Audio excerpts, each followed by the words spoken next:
describing objects. Describing objects like cup, apple, or bog. So describing objects is okunnyonnyola ebintu.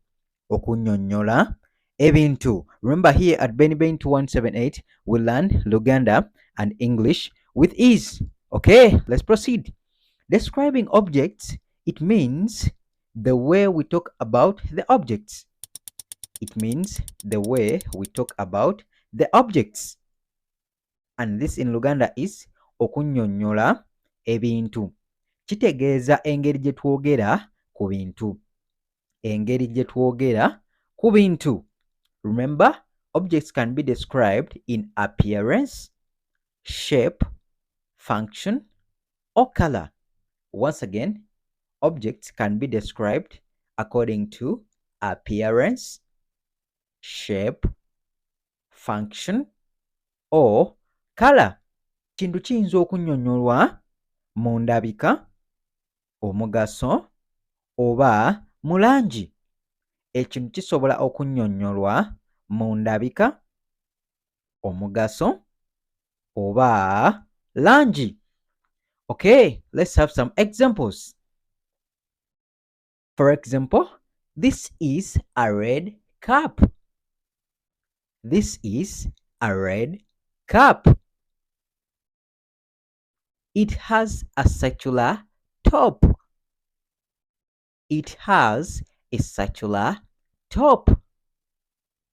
It is used for drinking tea. It is used for drinking tea. Please note the cup is described according to the color, that is red, circular top, and function, that is drinking tea. Kino kikopo kimyufu. Kino kikopo kimyufu. Kyetooloovu waggulu. Kikozesebwa mu kunywa chai. Once again, kino kikopo kimyufu, that is red cup. Kyetooloovu waggulu, circular top. It is used for drinking tea. Kikozesebwa mu kunywa chai. Okay, another example. This is a book. It has a green cover. I write my notes in it. Once again, this is a book. It has a green cover. I write my notes in it. This in Luganda is kino kitabo. Kirina ekisabika kya kiragala.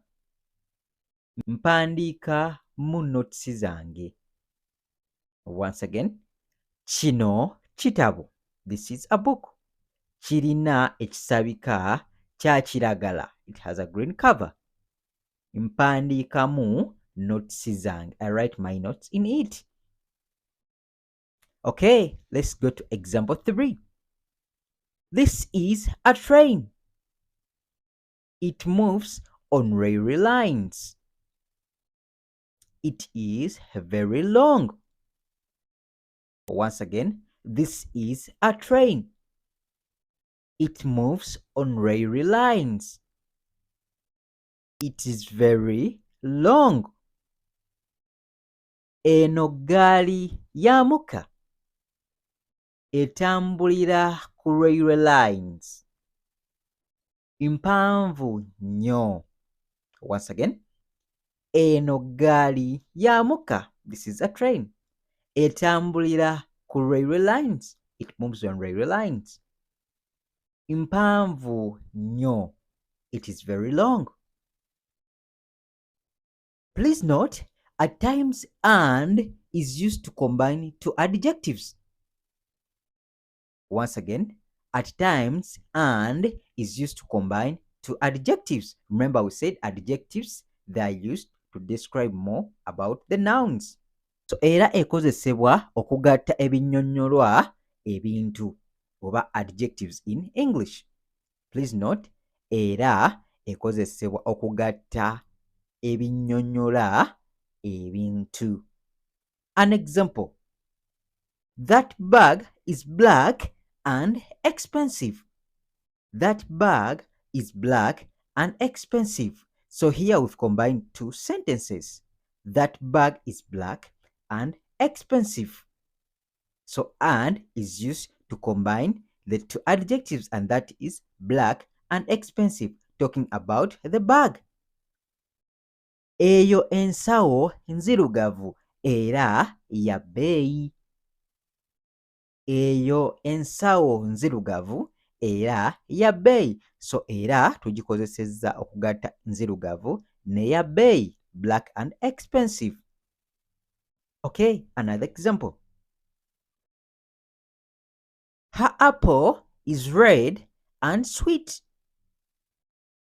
Her apple is red and sweet. The adjectives are red and sweet. Apple ye myufu era ewooma. Apple ye myufu era ewooma. Hope you can note here and is used to combine the two adjectives.